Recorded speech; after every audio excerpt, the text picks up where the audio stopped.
this is Nigel Maynard, Editor-in-Chief of DSN, coming to you from San Diego at NACDS Total Store Expo 2025. And I'm here today sitting down with Sandra Canally, the CEO of the compliance team. Sandra, how are you? I'm great. How about you, Nigel? I'm perfect. So you and I meet every year and we try to catch up on what's happening within pharmacy and with accreditation. And word on the street is that accreditation changes are in the news right now. Can you tell me what the latest is? Sure. So first of all, thank you for the opportunity. And of course, it's always great to be here at Total Store. So speaking of changes, well, CMS put out a proposed rule. And how it's impacting accreditation is in the frequency of how often the accreditor is going to come on site or actually survey the provider, meaning the pharmacy. So you need to know that historically speaking, the compliance team, when we first introduced our exemplary provider program, it was an annual program where we went on site annually.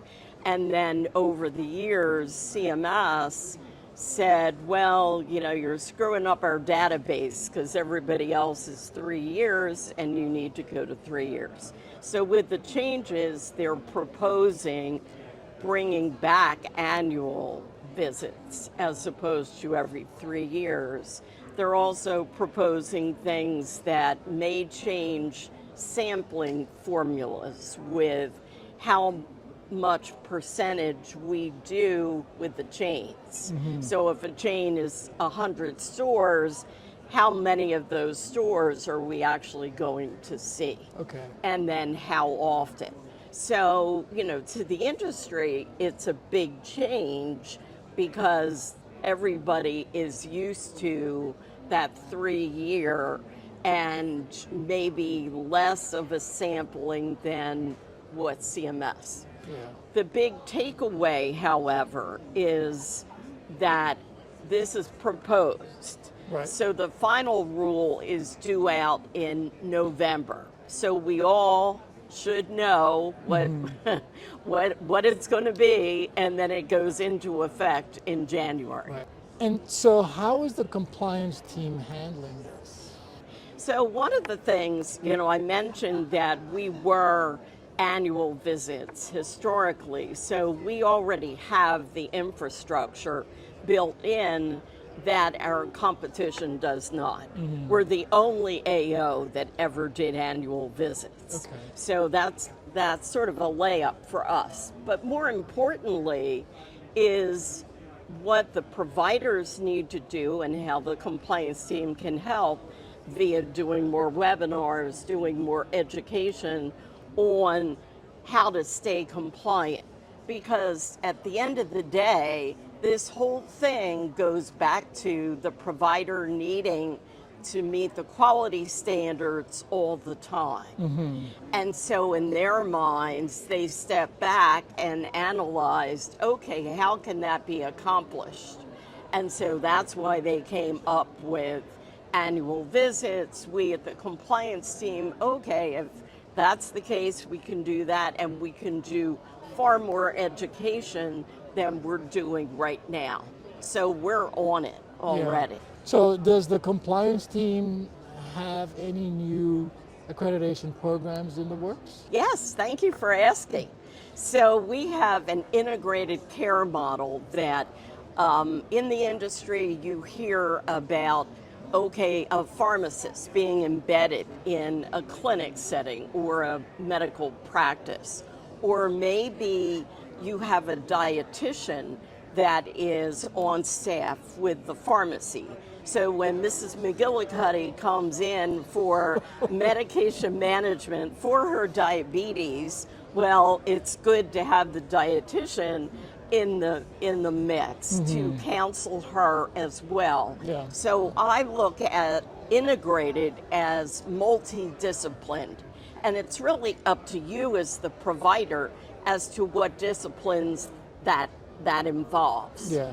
Now, normally when you and I meet, we always talk about trends, and this year is no different. So, what are the top trends that you're seeing in pharmacy right now? All right, so a couple things.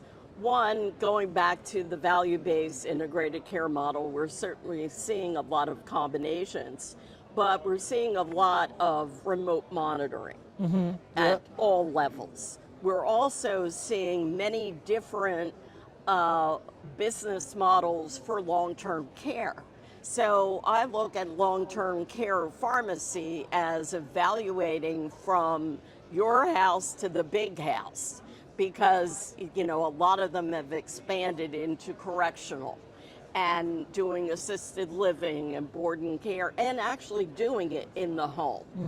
So those two areas have really expanded and continue to expand. One thing that's a little slow in moving is the value-based part of it. Again, I think the payers are a little slow too. So trying to get that recognition of clinical services from transaction-based to clinical-based is still a bit of a tug-of-war kind of thing, and we're not there yet. We're not where we need to be, but we're certainly on the way. Okay.